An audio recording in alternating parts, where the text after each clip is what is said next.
Praise the lord. సృష్టికర్త అయిన దేవుడు ఈ భూమి మీద చెట్లు నిర్మించాలనుకున్నప్పుడు ఆయన భూమితో పలుకుతున్నాడు. ఈ భూమి చెట్లనిచ్చునుగాక అనగానే చెట్లు రావడం జరిగింది. అలాగే సముద్రంలో జలచరములు చేయాలనుకున్నప్పుడు ఆయన సముద్రంతో మాట్లాడుచున్నాడు.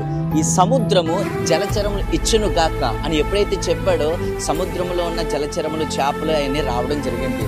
ఇప్పుడు గమనించండి, ఎప్పుడైతే ఒక చెట్టును భూమిలోంచి తీస్తామో, ఒక చెట్టును భూమిలో నుంచి వేరు చేస్తామో వెంటనే చెట్టు జీవం లేక చచ్చిపోతుంది. అలాగే ఎప్పుడైతే జలచరముల్ని సముద్రంలోంచి తీస్తామో ఆ జలచరములు కూడా చచ్చిపోతాయి.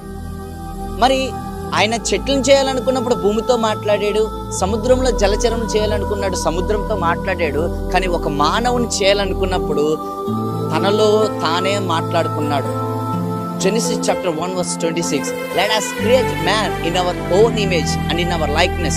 మన రూపంలో మన పోలిక చొప్పున నరుని చేయుదుమని తనలో తానే మాట్లాడుకున్నాడు. ఇప్పుడు చూడండి, ఒక మనిషి దేవుని నుంచి, క్రీస్తు నుండి వేరుపరచబడితే ఆ వ్యక్తిలో జీవం లేదు. ఈ భూమి మీద ఒక మనిషికి జీవం ఉందంటే క్రీస్తులోనే నిత్య జీవం ఉంది. అందుకే సామెతల్లో ప్రభు అంటాడు, నన్ను కనుగొనువాడు జీవమును కనుగొంటాడు.